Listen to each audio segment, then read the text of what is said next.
This is The Speaking Show. I'm David Newman, and you're tuned in to the #1 podcast for speakers, consultants, and experts who want to speak more profitably.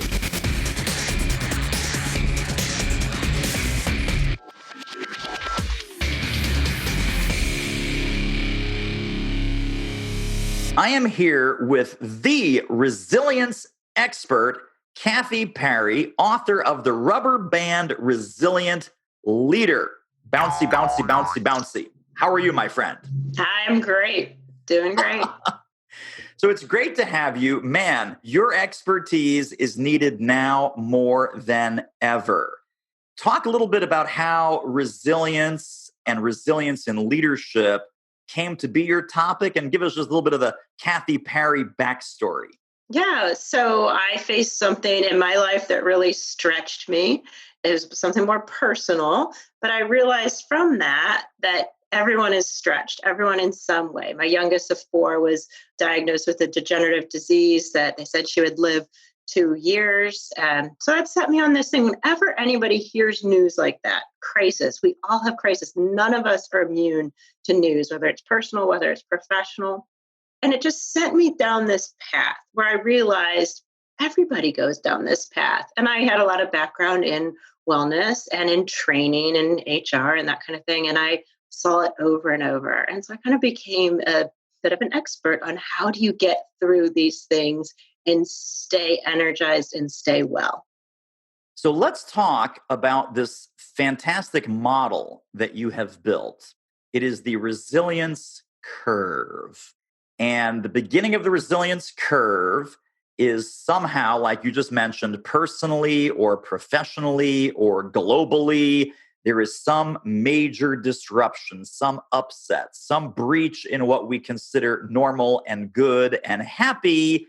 And the way that we kind of respond to that, the way that we lead through that, the way that we think about that, you have this whole model laid out.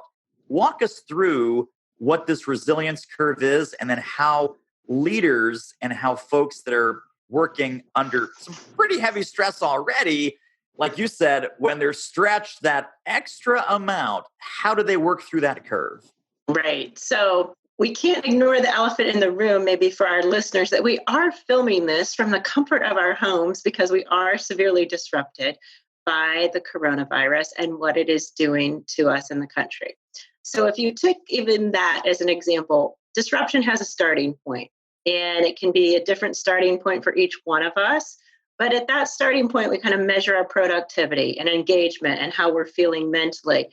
And that's our starting point when that disruption happens. And we're always trying to get back to that starting point or better. By the end, we want to be doing better than where we were. So the very first phase, I describe resilience in 3 phases.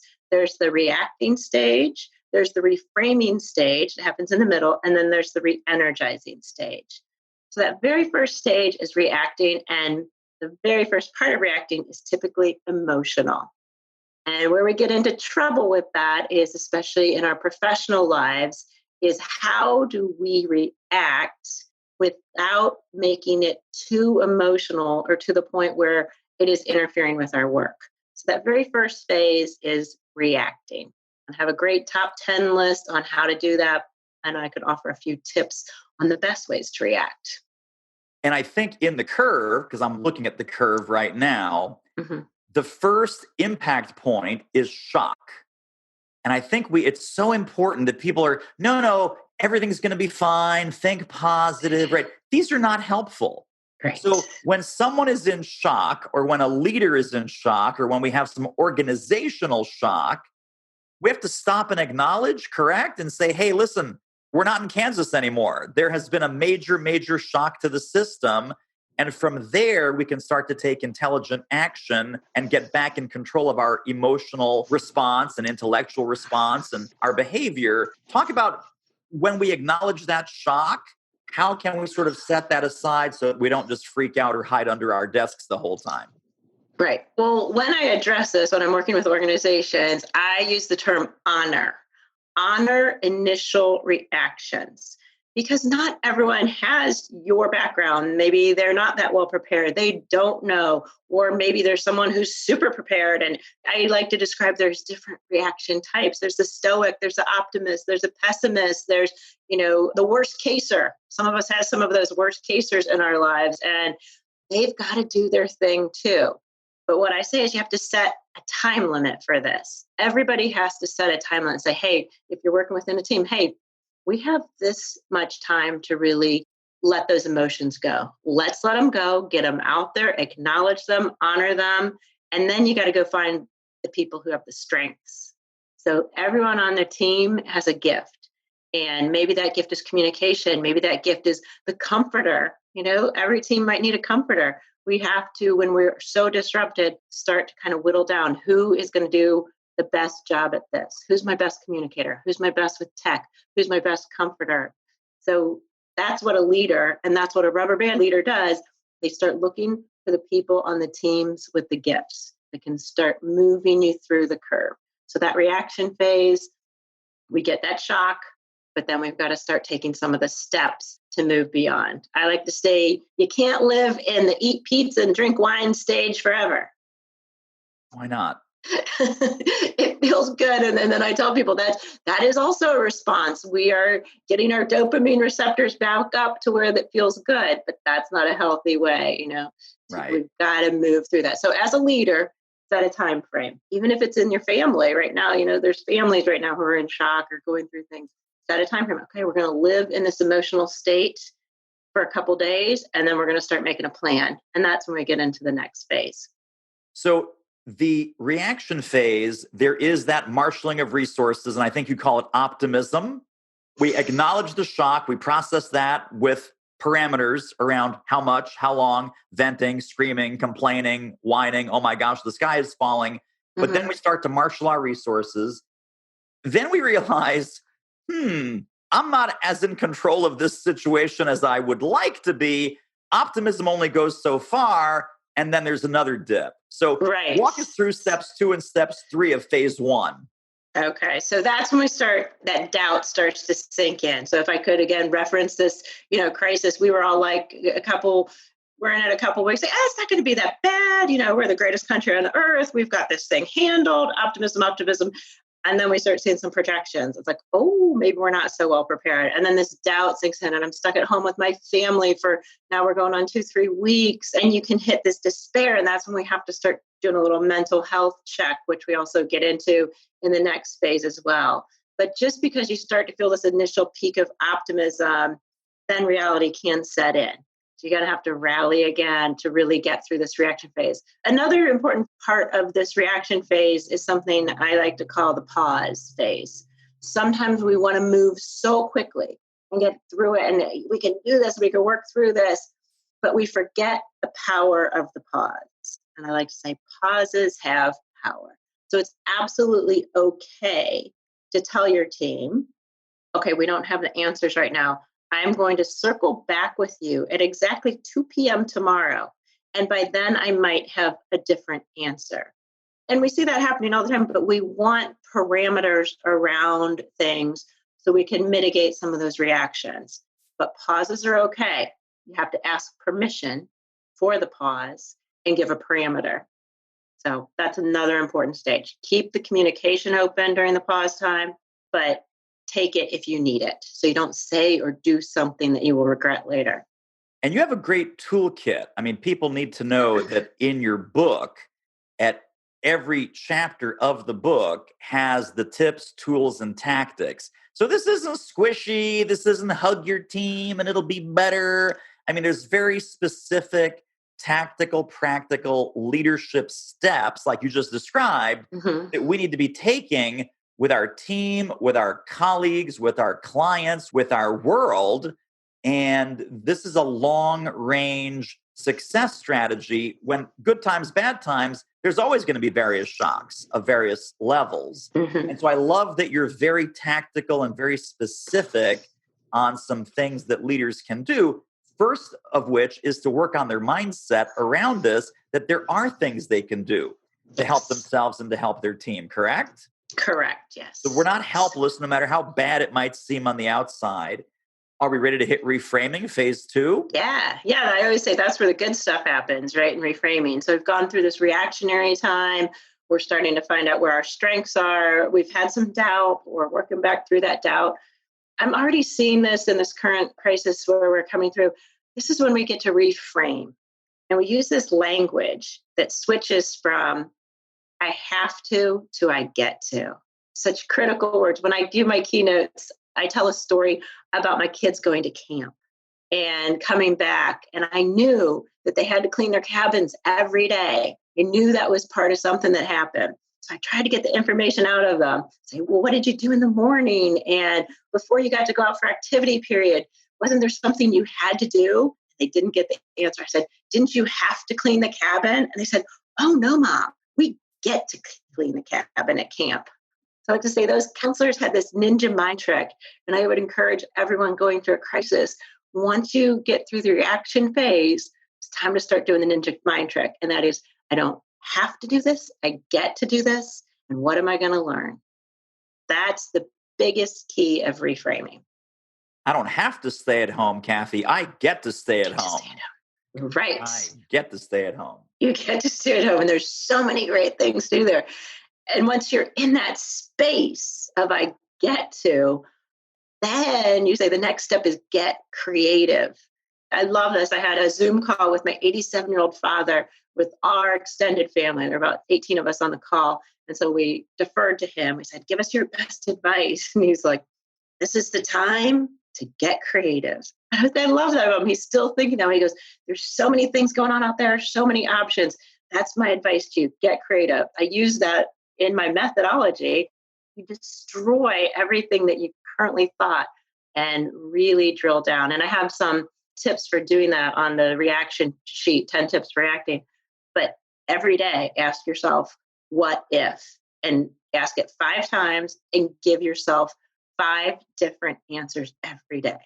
So you really start drilling into that creativity. What if? What if? What if? Hey, this interview is a real moneymaker. If you're serious about ramping up your reach and revenue as a speaker, trainer, or expert, book a confidential speaker strategy call with our team. The link is doitmarketing.com/call. It will be the most valuable 45 minutes you invest in your speaking-driven business. Speaking of value, let's get back to the show. Did I hear you say that there's a destruction phase in that creative process? Yes. So what kind of things do we have to blow up or have to get comfortable blowing up? We have to blow up everything. Picasso had a great quote, and it's something about the creative process does not begin until we destroy what we know.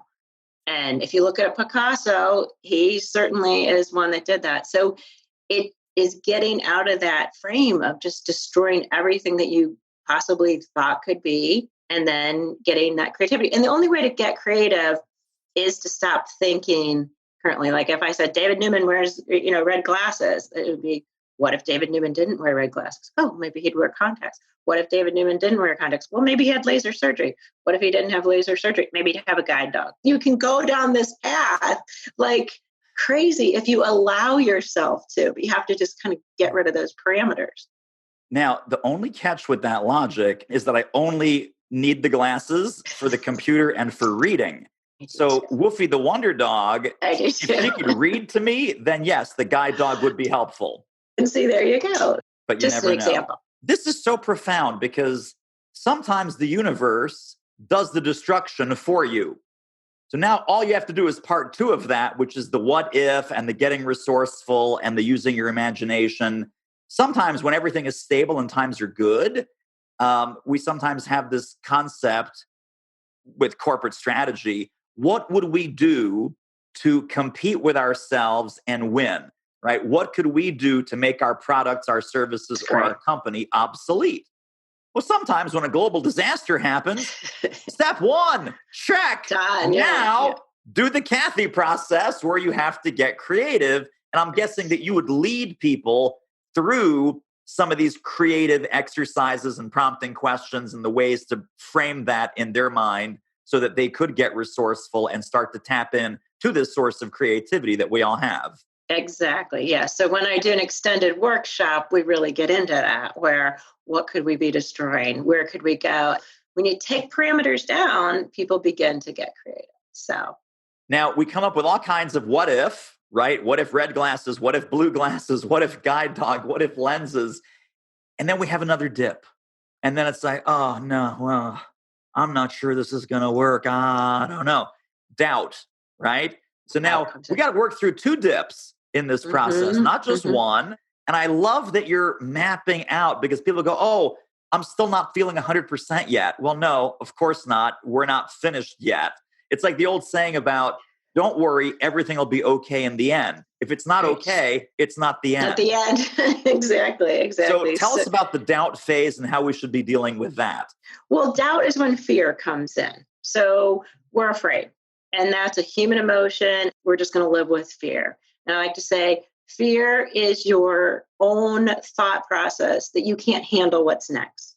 And quite possibly you don't know how to handle it. So you doubt and you fear. And this is when you call on smart people. There's a number of things to do, but I say, get some smart people around you. You know other people. Stop thinking you have to figure this out yourself. And I've had some calls with some wonderful people lately, and they came up with things that I hadn't thought of. Wonderful. So start using the resources. I do an exercise where I ask my attendees, who here was an A student? And I always say the engineers and the accountants always raise their hands. But, and yes, you probably all were. But I say the plus, if you want to be this A plus, use other people's knowledge. Don't be afraid to say, I don't know what my next step is. Use your resources. If you don't have them now, start gathering them. One of the other things I ask people to do before they move forward after one of my sessions is to have 5 professional friends, mentors that are in place that they can call at any time. And these can't be family members, and they can't be someone in their own company, but 5 mentors. So if you don't have those people right now, I would encourage you, use this time. Go on LinkedIn, join some groups. Would you be one of my 5? Ask people, because other people will help raise that fear away and raise you up out of that doubt cycle. Interesting. So let's talk about the mentor and friend connection, professional friends. I love that Yeah. distinction. We're saying not inside our company, not a colleague, not someone in a different department, but we're talking about just networking and developing friendships and relationships with maybe more outside objective people who are going to become our friends, but who are not mired in the same environment and looking at the world through the same glasses. Exactly. And from what I found, people do want to help people. So maybe don't go to your direct competitor and call up their head of sales and say, so I need a mentor. Can you tell me what you're doing? Yeah, that won't go over that well. But a trade association or a local networking group might have somebody in a parallel industry, but they do something that you do. Reach out to these people. Start to use your network in a different way than just to build up your sales or figure out your next strategy. Use them to actually mentor you professionally and emotionally, personally. We all need that. I'm going to ask you a question that I think I know the answer to, but I would love to hear your take on the details of it. Right now, a lot of folks are working remotely. They used to work in the office. They used to hang out, have lunch together, hang out in the break room, drink coffee together. Now we're isolated. We're working remotely. Some folks are under quarantine. It's a very isolating time.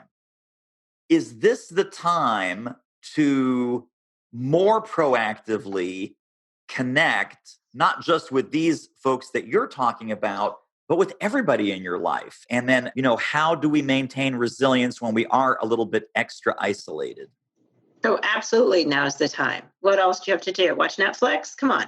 Like I think we get a little mired, oh, woe is me. I've got to stay home. I can't get work. I'm not productive. No, you could do just as much. And we have the technology to do it. We have the ways to do it.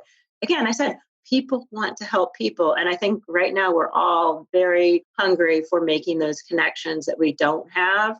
And I'm here to say that maybe some of those connections you had just by going to the office, they might not be the most productive ones. They might not be the ones that are serving you the best. Yeah, the coffee at the break room. Yes, those are your work friends. And we love that relationship that we have there. but are they the ones that are helping you think creatively or getting you to the next level of what you need to do? Yeah, I'd say use this time productively to make those relationships count. For sure. Now, a lot of us are connecting on Zoom Mm-hmm. and, video conferencing software. I know that one of your crisis guidelines is to deepen our listening and deepen our listening Yes. when we're isolated, when we're on Zoom calls. It's almost like listening between the lines. Talk about how listening plays a role in both our own resilience and also supporting the resilience of others and helping others do better. Well, there's a lot of noise. I heard noise, noise, noise the first couple of weeks of this crisis. And sometimes when we are in any type of disruption, there's noise because someone's got the right answer or someone wants to be heard or, we're just trying to throw all resources towards this thing. But I say if we aren't concentrated listening is what I call it. Some people call it active listening. If we aren't listening, and sometimes listening just means observing what's going on around us.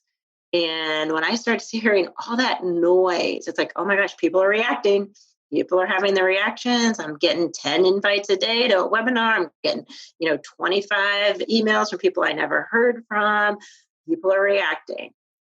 But I had a conversation with a colleague and she said, you know what I heard back? She said, I heard, thank you for reaching out. Really, we appreciate you reaching out, but you just need to know we're overwhelmed.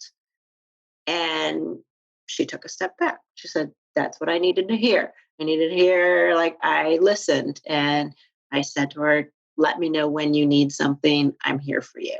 And sometimes people just need that. But taking the time to listen, you're going to get all kinds of cues on what people need. How can you serve whoever it is that you serve if you take time to listen? Did you send that overwhelmed executive a pizza and a bottle of wine? Well, that actually wasn't my client. That came from my colleague. That was something that she sent out. Now, we're coming out the other end of this, right? We're in phase 3 of the curve. One of the things that we have to consciously do as a leader, or really as anybody, but especially as a leader, it's going to be hard to de-stress others if we don't de-stress ourselves first. Talk about some of the de-stress strategies, because one of these things where they read it and they go, well, that's easier said than done, Kathy, but how do I actually do that? I mean, we're in phase 3, we're re-energizing, but again, it's easy to fall back into that dip and fall back into that negativity. How do we de-stress on a permanent basis when we're on the other side of this crisis? Well, that's interesting. You said on a permanent basis. We are never going to de-stress on a permanent basis. Well, this interview's over. Forget it then. We are humans. We were designed to stress. We have to stress because stress saves our lives. Stress saves us from the bear that's chasing us.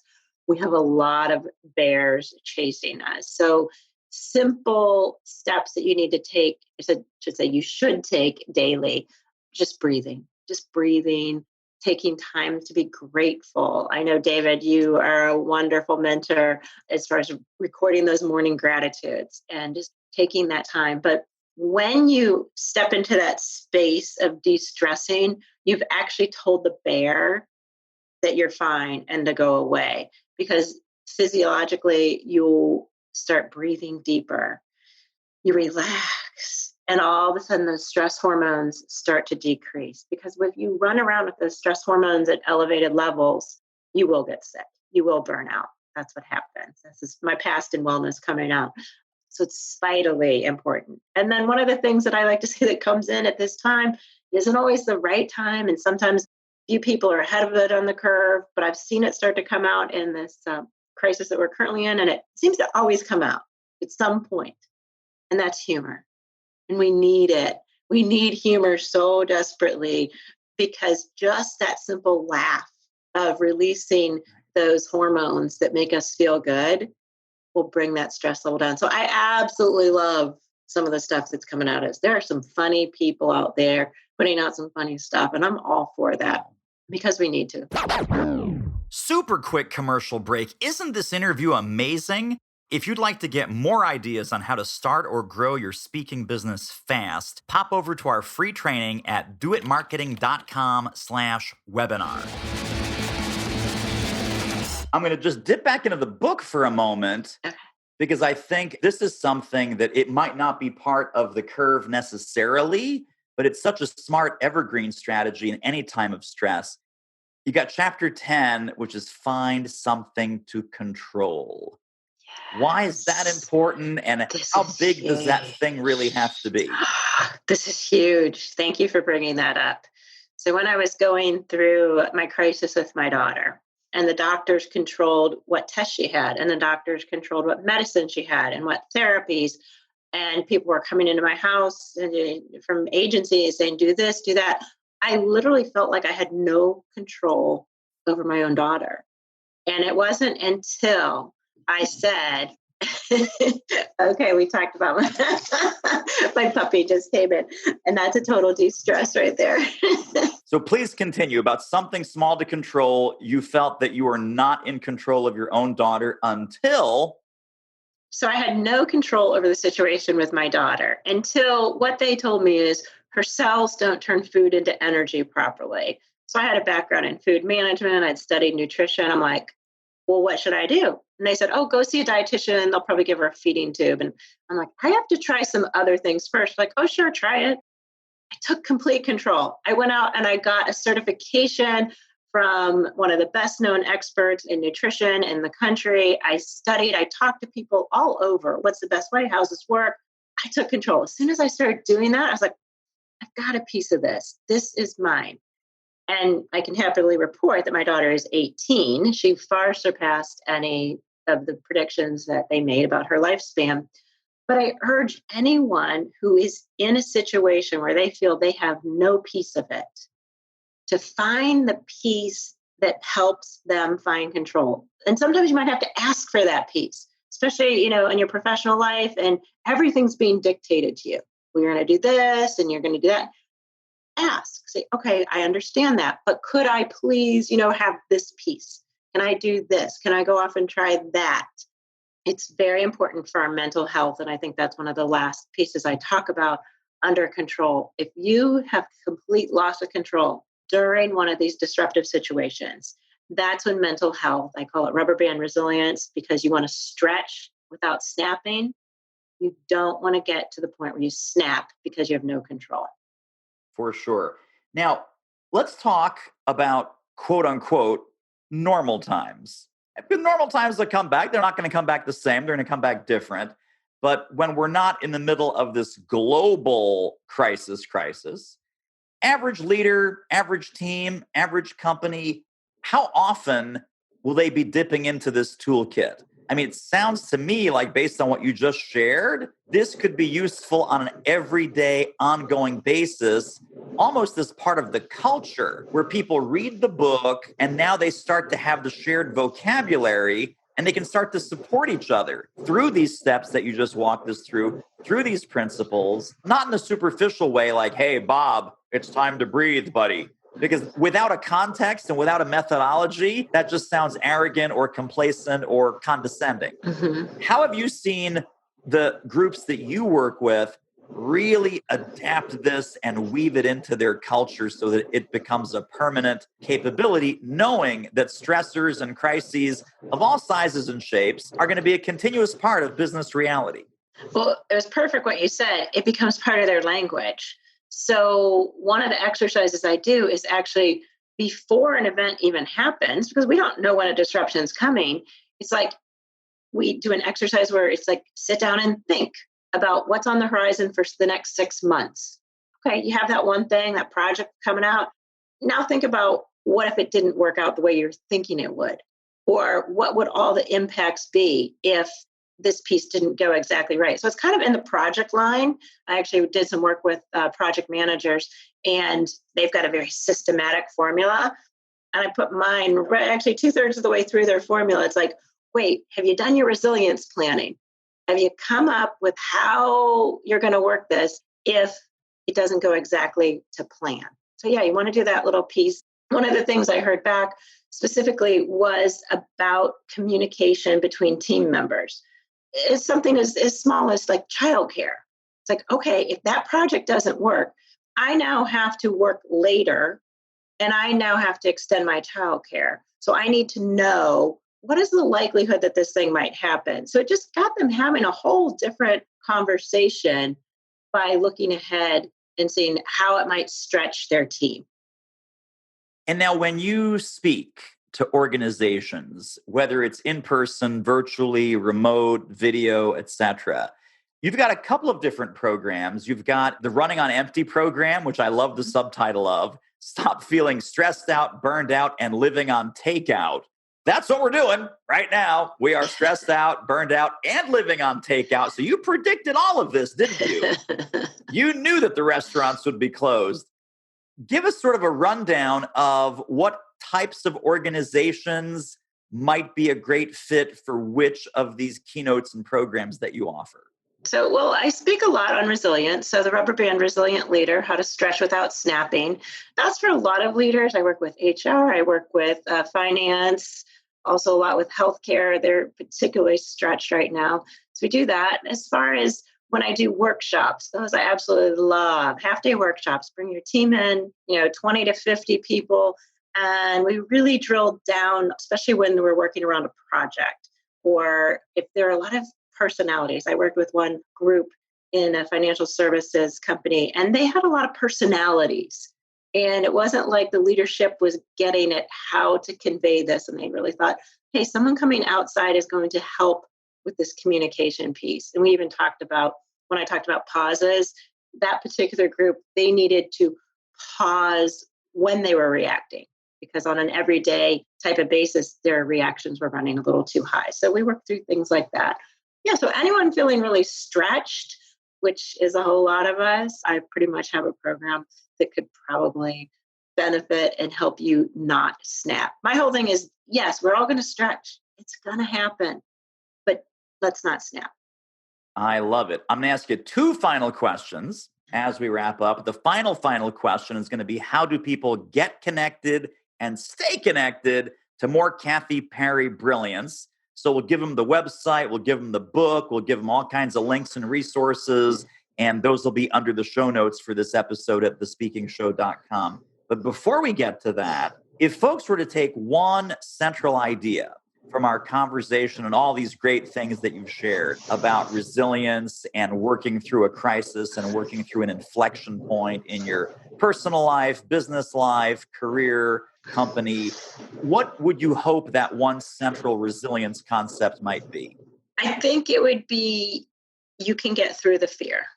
Whether you're stretched, whether you have, you're communicating well, we aren't human if that fear doesn't sneak in. And sometimes it's big and sometimes it's small.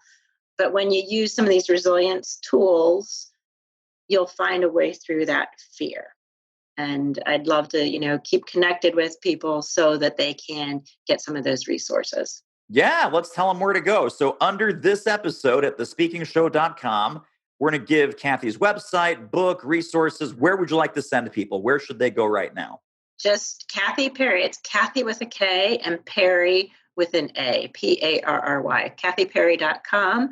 They can also email me at kathy@kathyperry.com. I always answer my emails. I'm on all the socials, hang out a lot on LinkedIn. Please feel free to reach out. I always answer my emails. And the book is on Amazon? The book is all over the place? The book is on Amazon. Yes, The Rubber Band Resilient Leader. Fantastic. Well, Kathy Perry, you're a rock star. I appreciate you. Thank you for sharing all of this awesome wisdom with our listeners. Thank you. It's been a pleasure to be with you. Well, that wraps up another episode of The Speaking Show. Hey, tell you what, if you like us, rate us and review us on iTunes. Subscribe. Tell a friend. Go grab the notes and downloads and extras at thespeakingshow.com. See you next time.